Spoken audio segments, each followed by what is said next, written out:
안녕하십니까. 네, 여러분 이번 시간에는 NCS 면접에 대한 이해를 주제로 해서 여러분들하고 강의를 하겠습니다.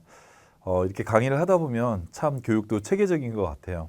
직무기술서를 분석하고 또 필요 역량을 도출하고 그 다음에 직무수행 계획서를 한번 직접 작성해보고 경력 경험 기술서를 한번 생각해보고 그리고 이제 그걸 기반으로 해서 자기소개 면접을 진행하죠. 그래서 이제 여러분들이 이렇게 단계별 수업을 들으면 좀 더 자신감이 잘 생기실 거라고 생각을 합니다. 이번 시간에는 NCS 면접의 이해에 대해서 강의를 할 건데요. 여러분들이 면접이 너무 힘들다 이런 분들 참 많으세요.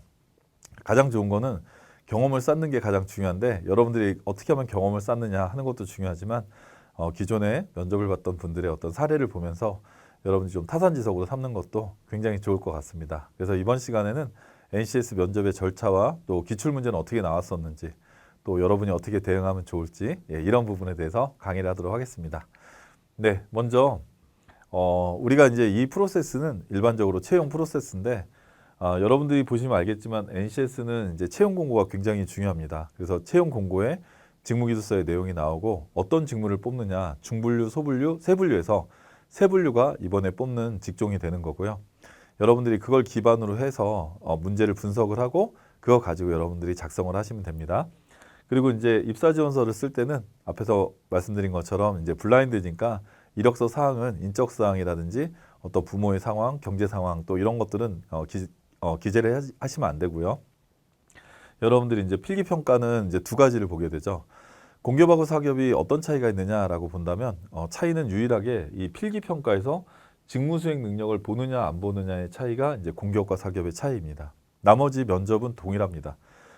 일반 사기업에서도 그 직업기초 능력이라는 기본적인 인성 질문과 그 다음에 직무 수행 능력을 역량평가라는 항목으로 보거든요.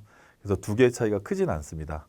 다만 NCS 같은 경우는 이걸 구분해서 직업기초 능력과 직무 수행 능력을 나눠서 보는 경우도 있기 때문에 보통 1차 면접은 직무 수행 능력 평가, 2차 면접은 인성평가, 즉 직업기초 능력 평가를 하기 때문에 여러분이 그 정도를 참고로 하시면 좋을 것 같습니다. 그래서 두 가지 형태의 면접이 이루어지는데 어떻게 이루어지는지 이제 뒤에서 자세하게 사례를 보도록 하겠습니다. 그리고 이제 이게 끝나면 최종 결정을 통해서 여러분의 면접 결과가 나오게 되는데요. 자, 그러면 NCS 기반의 면접이 어떻게 이루어지는지 같이 한번 보도록 하겠습니다. 제일 먼저 NCS 면접에서 보고자 하는 거는 두 가지인데요. 여러분들이 보시면 아시겠지만 직업기초 능력이라는 거는 우리가 직무기술서 보면은 직무수행 능력이 나오고 필요 지식, 필요 기술, 필요 태도가 나오고 그 밑에 직업기초 능력이라는 항목이 나옵니다. 그래서 해당 직무기술서를 기본으로 해서 인성 및 성향을 파악하고 상황에 대처하는 자세를 중심으로 면접을 보는 거기 때문에 여러분들이 여기서는 기본적인 인성 질문의 형태가 나온다라고 생각하시면 되고요. 뭐 그걸 상황 면접으로 보든 토론 면접으로 보든 PT 면접으로 보든 다양한 형태로 진행을 하게 됩니다. 그리고 직무 수행 능력은 직무에서 여러분들이 그 이루어지는 실제 직무를 중심으로 해서 관련 역량을 분석하고 평가하는 건데 여러분들이 희망하는 분야를 작성을 해주시면 거기에 맞춰서 직무 수행 평가를 하기 때문에 기본적인 전공 지식 정도의 수준이라고 보시면 되고요. 기사 수준의 질문이 나온다. 네, 이렇게 이해를 하시면 될 것 같습니다. 그래서 지원자의 지원 분야에 대한 전공을 고려한 질문을 하기 때문에 내가 자신 있는 분야로 여러분이 신청을 해주시면 그 분야에 맞춰서 직무를 보시게 되기 때문에 그렇게 여러분들이 준비를 해주시면 될 것 같습니다. 자, 그러면 이제 실제 사례를 가지고 여러분들한테 어떤 형태의 질문이 나왔는지 같이 보도록 하겠습니다. 네. 1차 전공 면접을 한번 사례를 한번 같이 읽어보겠습니다. 경영을 선택했고 교육사항에서도 경영학 수업만 적었습니다. 그래서 경영학 교재와 스터디원들의 도움을 참고해서 분야별 회계, 재무, 마케팅, 인사 등 이런 예상 질문 리스트를 뽑았습니다. 개념적인 문제 위주로 한국전력공사를 수학 분석하라. 한국전력공사의 적정 부채 비율은 어느 정도인가 같은 활용형 질문도 함께 준비했습니다. 즉 앞에서 말씀드린 것처럼 전공 질문은 기사 수준의 질문이 나오기 때문에 여러분들이 기사 수준에서 예상할 수 있는 이런 전공의 개념, 그 다음에 이제 전공에서 나올 수 있는 상황을 여러분들이 스터디 같은 걸 통해서 평상시에 이렇게 준비를 하시면 될 것 같고요. 실제 기출 문제는 30초 자기소개 해보세요. 요즘에 공기업들이 시간이 부족하니까 이제 짧게 질문을 많이 하더라고요. 그래서 이제 30초 자기소개, 그리고 이제 이분이 이제 교과목에 이런 내용을 썼나 봐요. 미디어 관련 과목을 수강했다. 한국전력공사가 뉴 미디어를 어떻게 활용할 수 있는가? 네, 그러니까 이제 요즘에 다양한 매체들의 미디어들이 나오기 때문에 미디어의 활용 방안에 대해서 물어본 것 같습니다. 두 번째는 기펜제를 설명해라. 단순한 개념적 정의에 대한 이해도를 보는 거고요. 그 다음에 브레인스토밍을 설명해라. 쉽죠. 그러니까 이런 거 같은 경우는 이제 분야를 내가 정했고 뭐 예를 들어서 사회 계열이다. 그러면 이제 사회 계열에서 이 사람이 미디어에 관련된 내용을 많이 썼구나. 그러면 이제 미디어 관련된 내용을 중심으로 질문이 이루어집니다. 독점적 경쟁을 설명해봐라. 경쟁의 어떤 그런 개념을 물어보고 있고요. 시장 가격이 어떻게 정해지는지 설명하고 전력 가격을 정하는 방법이 어떻게 다른지 설명하라. 네, 이런 경우는 이 회사에 대한 직무에 대해서 어느 정도 이해하고 있는지 또 그 분야에 대해서 나름대로 한번 고민해 봤는지 이런 것들을 물어보는 과정이죠. 그래서 아주 난이도가 높고 어렵진 않지만 적어도 개념 정도를 이해하는 내용들의 질문이 일반적으로 나오고 있습니다. 그리고 한국전력공사가 TV 광고를 해야 한다고 생각하는지 그 이유와 함께 설명해 봐라. 이제 한국전력 같은 경우는 이제 공기업이지만 또 국민들이 전기세에 대한 어떤 일부에서는 불만도 좀 있고 전기세가 너무 높다 뭐 이런 얘기들이 나오니까 이런 시사적인 내용을 자기가 지원한 분야와 같이 매칭해서 이렇게 질문을 하는 것 같습니다. 그래서 여러분들이 평상시에 이런 부분을 하기 위해서는 구글 알림이 같은 걸 통해서 한국전력공사 이렇게 딱 지정을 해놓고 이메일 어드레스를 입력해 놓으면 거기에서 관련 기사들이 매일매일 메일로 오거든요. 그래서 이제 그런 것들을 보면서 요즘에 이 공공기관의 이슈가 뭔지 또 요즘에 이제 뭐 국민들의 어떤 반응이나 또 국민들의 어떤 희망사항이 뭔지 이런 것들을 평상시에 관심을 갖는다면 여러분들이 아주 어렵지 않게 여러분들이 소신껏 얘기를 하실 수 있을 거라고 생각하고요.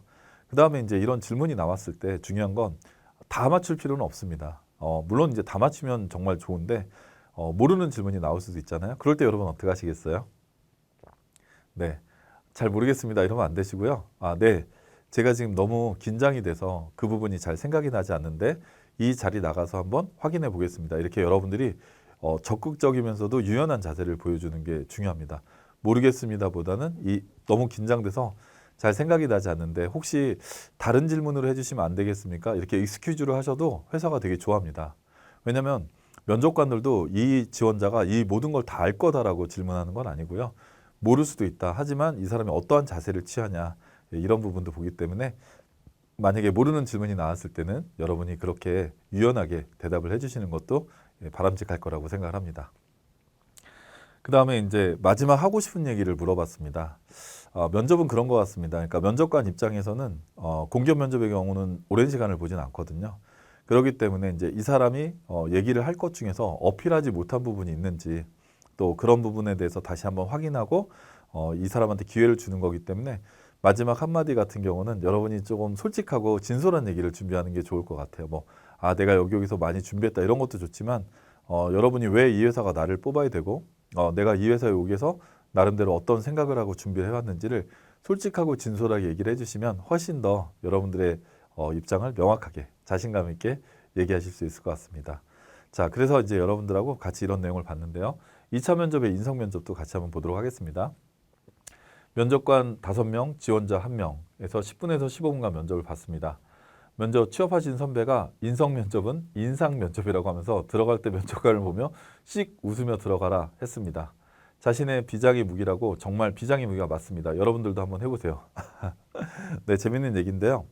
저는 되게 공감이 갑니다. 왜냐하면 면접관을 해보니까 면접자들이 굉장히 긴장을 많이 하고 오고요. 두 번째는 짧은 시간에 여러분이 보여지는 사람의 이미지가 말의 내용보다 더 중요합니다. 그래서 여러분이 이렇게 밝게 웃고 웃으면서 얘기하고 대화를 한다라고 생각하시고 좀 더 과감하게 여러분들 면접에 응하시면 좀 더 유연하게 하실 수 있을 거라고 생각하고요. 실제 기출문제는 1분 자기소개 해보세요. 소통 좋아한다고 하는데 국민들이 한전한테 바라는 게 뭐라고 생각합니까? 이제 이분이 소통 능력이라는 내용을 썼겠죠. 그 자기소개에. 두 번째, 전기세 인하를 바란다고 하는데 어떤 분야의 전기세 요금 인하를 바라는지, 전기세의 구성 항목들을 이해하고 있는지, 또 그 분야에서 본인이 좀 부정적으로 보는 게 뭔지, 또 개선이 뭐라고 생각하는지 이런 부분을 보고 있고요. 가정용 전기요금이 싸다고 생각하는지, 네, 자기의 생각이죠. 그 다음에 자기소개에서 6시마다 학교에 갔다고 했는데 얼마나 지켰는지, 실제 이제 사실 체크하는 거죠. 네, 그리고 당신의 인생에 대해서 성공했다고 생각하는지, 당신이 일을 잘하는 사람이라고 생각하는 걸 증명해봐라. 마지막으로 하고 싶은 말을 한번 해봐라. 자, 이거는 이분에 대한 인성을 체크하는 건데요. 뭐 예를 들어서 당신이 일을 잘하는 사람이라는 걸 증명해봐라 하면은 저는 어떤 일을 맡을 때 책임감을 가지고 수행을 합니다. 그렇기 때문에 철저하게 수행하는 업무에 대해서 분석을 하고 그 분야에서 어떤 역량이 필요한지 분석해서 책임감 있게 일을 수행하기 위해서 계획을 세웁니다. 그리고 일을 신청할 때는, 일을 시행할 때는 막힘이 있어도 최대한 도움을 요청하고 또 도움이 안 될 때는 제가 직접 담당자를 찾아가기도 하면서 적극적으로 업무를 수행하고 있습니다. 이렇게 여러분들의 적극적인 자세를 어필해 주시면 굉장히 좋아합니다, 회사가. 그리고 이제 여기도 마찬가지로 자기소개와 마지막 한마디는 대부분 다 넣잖아요. 이제 면접이 긴 시간 이루어지지 않기 때문에 면접자들이 면접을 끝내고 굉장히 아쉬움이 많습니다. 그래서 이 질문을 하는 의도는 면접관도 면접자가 정말 나름대로 질문 받는 게 아니라 본인이 하고 싶었던 평상시의 마음을 보고 싶기 때문에 이런 질문을 하는데요. 이게 사실은 여러 명을 면접을 볼 때는 예를 들어서 면접관들도 점수가 비슷비슷하거든요. 그럴 때는 여러분이 좀 더 자신감 있게 여러분이 하고 싶은 얘기를 당당하게 하시고 오시는 것도 회사에서 굉장히 좋아합니다. 그래서 여러분들이 너무 형식적인 얘기를 하는 것보다는 진솔하고 여러분들이 하고 싶은 얘기를 평상시 좀 한번 생각해놨다가 얘기를 하고 오시는 것도 굉장히 좋을 것 같습니다. 자, 지금 이제 여러분들하고 간단하게 면접의 구성 항목에 대해서 봤습니다.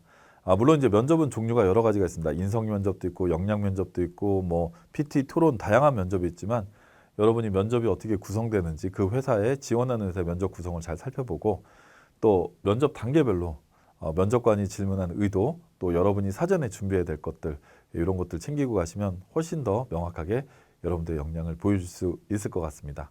그리고 단계별 여러분들의 면접의 핵심 포인트가 있는데 기본적인 자기소개 또 지원한 동기 또 그 직무에 필요한 뭐 직무의 역량 또 노력 또 그런 분야에 대한 기본적인 개념 그리고 여러분의 입사 부분 마지막 한마디까지 이렇게 여러분이 한 단계 한 단계 한 단계씩 여러분들이 정리를 하신다면 여러분들이 작성하시는 그런 기준을 좀 더 명확하게 면접관한테 어필할 수 있을 것 같습니다. 그리고 철저한 준비가 필요하다고 생각합니다.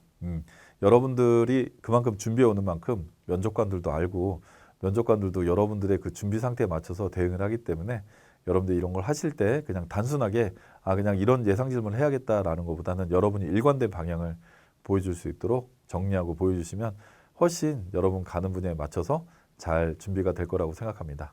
자, 오늘 NCS 면접에 대한 이해, 단계별 절차와 직업기초 능력, 직무수행 능력에 대해서 알아봤고 실제 사례를 가지고 여러분한테 말씀을 드렸습니다. 여러분 한 번 더 잘 이해 안 되시면 한 번 더 보시고요.